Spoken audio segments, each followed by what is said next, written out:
everyone, my name's Laura. I'm with Cleaning Community. Today I'm going to talk about the most important step to cleaning, which is the quality check. This is the last thing you do at the end of your clean.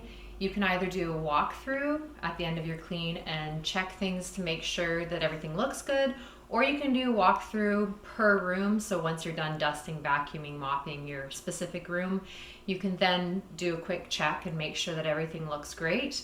This is the most important step to your clean because, hey, we all miss things, and the most important thing is that you don't want your client to catch that. If you catch it before your client does, you will have a happy client and a great clean. Okay, so I have my quality checklist. I've done my cleaning. I'm going to do a walkthrough and just be a little critical here on myself because we have paying customers that want great service.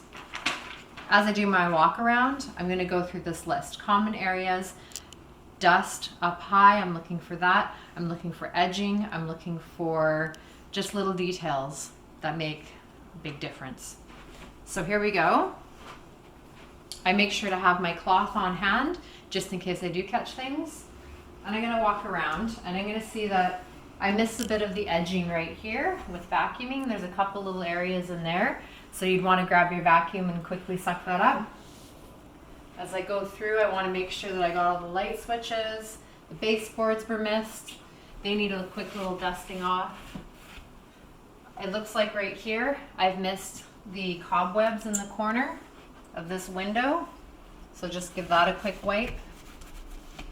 As you can see, the window tracks here have quite a bit more grime, and that would be something I'd bring up to my client and schedule as an additional clean because that takes quite a bit of time to get all that out.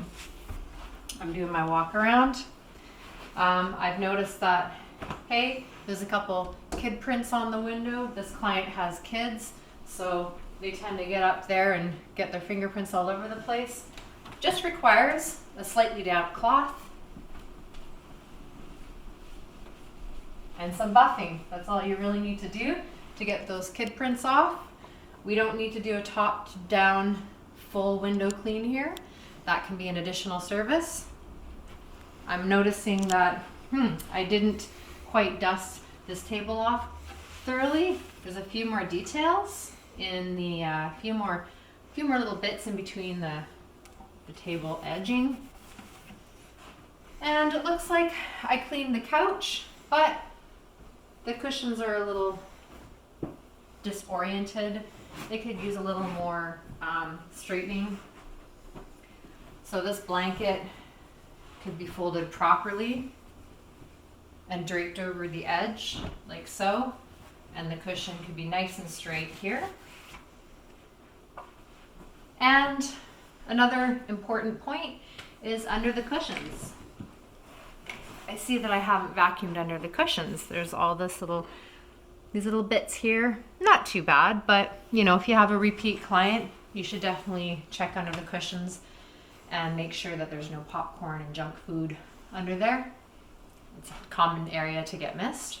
And yeah, you might have to redo a couple little spots, but for the most part, it takes a minute to redo. And again, it's a service that we can provide and the client will be really happy. Hey, so I also noticed some areas that I missed lower down because of course you want to start with your cleaning high up. You work your way from the top all the way down. And so I've missed this ball down here. It's covered in dust and it takes me 3 seconds to wipe it off. Now underneath the couch and the edging around the furniture, some clients will request that you don't move it, some request that you do move it. I always say my rule of thumb is if it's heavy, don't move it, or if it's breakable, don't move it.